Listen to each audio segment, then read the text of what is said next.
Bonjour, au titre de la séquence 4, nous allons parler du statut du commerçant. Dans cette séquence, nous allons voir les conditions d'accès à la profession commerciale. Au titre de ces conditions, il y a des conditions qui sont liées à l'intérêt individuel du postulant à l'activité commerciale, mais il y a également des conditions liées à l'ordre public, donc des conditions générales. Alors, quelles sont les conditions que celui qui veut faire l'activité commerciale doit remplir? La première condition, la personne doit avoir la capacité commerciale. Selon l'article 7 de l'acte uniforme relatif au droit commercial général. C'est-à-dire que pour être commerçant, il faut être considéré comme un majeur. Il faut avoir la majorité commerciale. Il faut avoir au moins l'âge de 18 ans.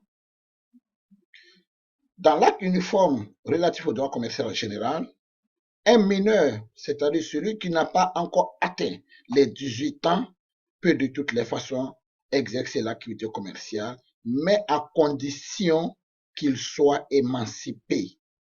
Et les règles d'émancipation ou les types d'émancipation sont prévus dans les dispositions de l'article 432 et l'article 433 du Code civil guinéen. Il y a deux types d'émancipation possibles. Soit vous êtes émancipé par le mariage, ou bien vous êtes émancipé par une décision de justice. On considère que un mineur, dès qu'il est marié, il devient automatiquement majeur. On peut considérer également qu'une personne qui, par une décision de justice, a été considérée comme majeure, il est alors automatiquement majeur. Donc, vous avez les deux types d'émancipation, l'émancipation par le mariage et l'émancipation par décision de justice.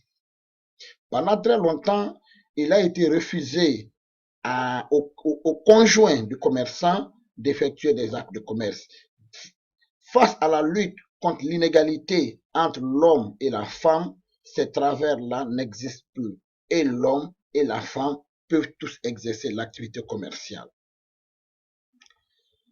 En ce qui concerne les conditions tenant à la protection des intérêts collectifs, pour exercer l'activité commerciale ou pour être dans l'activité commerciale ou pour être commerçant, il ne faut pas être frappé d'interdiction ou d'incompatibilité.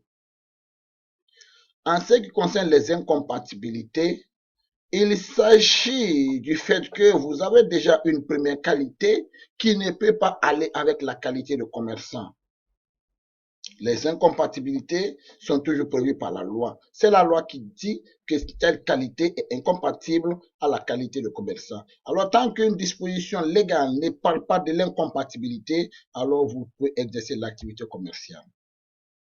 Le deuxième, c'est la déchéance. Il s'agit des personnes qui ont eu déjà la qualité de commerçant et du fait de leur mauvais agissement, du fait de leur mauvais comportement dans cette activité commerciale, ils peuvent faire l'objet de condamnation juridique et cette condamnation peut leur interdire d'exercer l'activité commerciale. Cette interdiction, elle peut être définitive ou temporaire.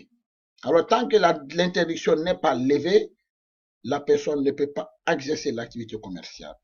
Le but est de protéger les autres.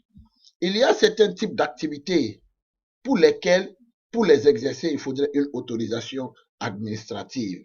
Alors, lorsque l'autorisation administrative est requise pour telle ou telle autre activité, même si vous remplissez toutes les conditions précédemment citées, vous devez alors requérir l'autorisation administrative.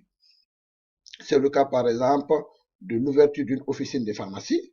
C'est le cas, par exemple, de la création d'une société commerciale d'exploitation minière, etc., etc.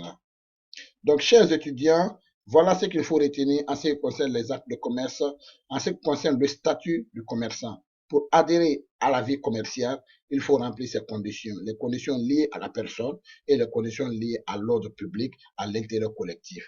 Je vous remercie de votre bien attention, tout en espérant recevoir vos questions via la plateforme. Merci.